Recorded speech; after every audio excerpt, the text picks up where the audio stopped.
Subscribe गर्नुस् all Nepali tech and tip च्यानललाई, bell आइकनमा दबाउनुस् latest video सबैभन्दा पहिले हेर्नका लागि।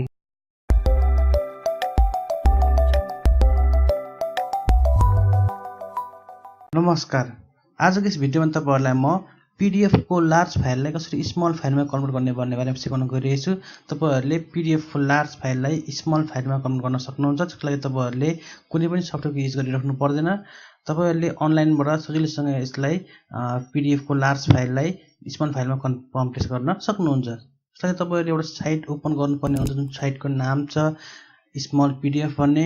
तपाईले यो साइट ओपन गर्ने बित्तिकै तपाईले यहाँनिर विभिन्न अप्सन पाउन सक्नुहुन्छ। जस्तै यहाँ कम्प्रेस पीडीएफ भन्ने अप्सन छ, यहाँनिर पीडीएफ कन्भर्टर भन्ने अप्सन, तपाईले पीडीएफ पनि कन्भर्ट गर्न सक्नुहुन्छ यो साइटमा।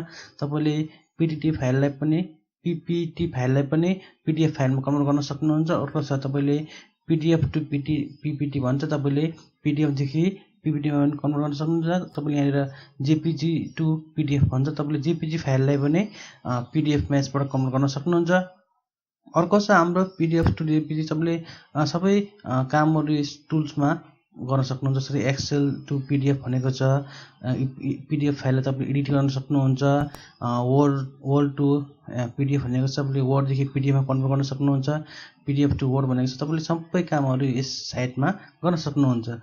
अब हामीले यसमा कम्प्रेस गर्न सिक्ने भनेको तपाईले सबभन्दा पहिले कम्प्रेस पीडीएफ भन्ने अप्सनमा क्लिक गर्नुपर्ने हुन्छ। यदि तपाईले आफ्नो पीडीएफ फाइल कहाँनिर राख्नु भएको त्यो फाइलको लोकेसन तपाईले यहाँ सिलेक्ट गर्नुपर्ने हुन्छ।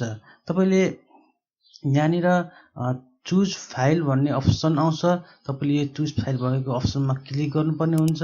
क्लिक गर्ने बित्तिकै तपाईको फाइल कहाँ छ तपाईले सर्च गर्नुपर्ने हुन्छ। मैले एउटा फाइल डाउनलोड गरेर राखेको छु, यो भरत भन्ने फोल्डर फाइल छ।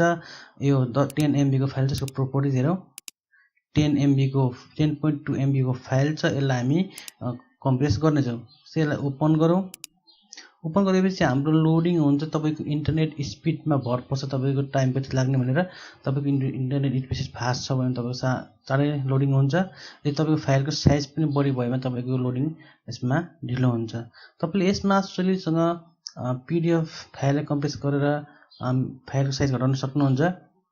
किनभने लार्ज फाइलहरु हामीले कुनै पनि इमेलमा कुनै पनि अथवा कहीँ पनि सेन्ड गर्नु पर्दाखेरि टाइम लाग्ने हुँदाखेरि तपाईले यसलाई समयको बचतको लागि तपाईले यसमा काम गर्न सक्नुहुन्छ। हुन त एक्रोब्याट रिडर भन्ने एप्स छ, सफ्टवेयर छ, तपाईले त्यो सफ्टवेयरबाट पनि यसमा कम्प्रेस गर्न सक्नुहुन्छ। तर एक्रोब्याट रिडरको फुल भर्सनलाई करिब $25 देखि माथि पर्छ। त्यो किन्नको लागि समस्या हुन्छ। त्यही कारणले अनलाइनमा हामीले फ्रीमा यो साइटको प्रयोगबाट हामीले पीडीएफ लाई कन्भर्ट गर्न सकिन्छ। यहाँ मेरो फाइल लोडिङ भइरहेछ, तपाईलाई मैले कम्प्लिट भिडियो देखाइरहेको छु।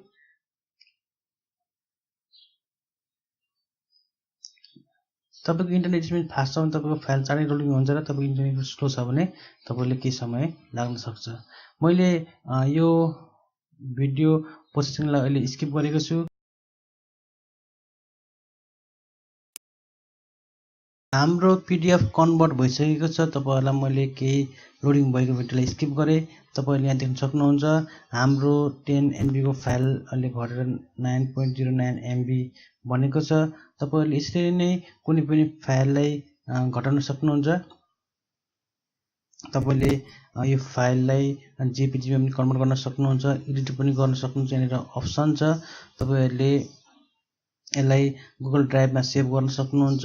यहाँनिर विभिन्न अप्सनहरु छ, तर हामीले यसलाई डाउनलोड पनि गर्न यहाँबाट सकिन्छ। तपाईले डाउनलोड भन्ने अप्सनमा क्लिक गरिसकेपछि तपाईको फाइल डाउनलोड सुरु हुन्छ।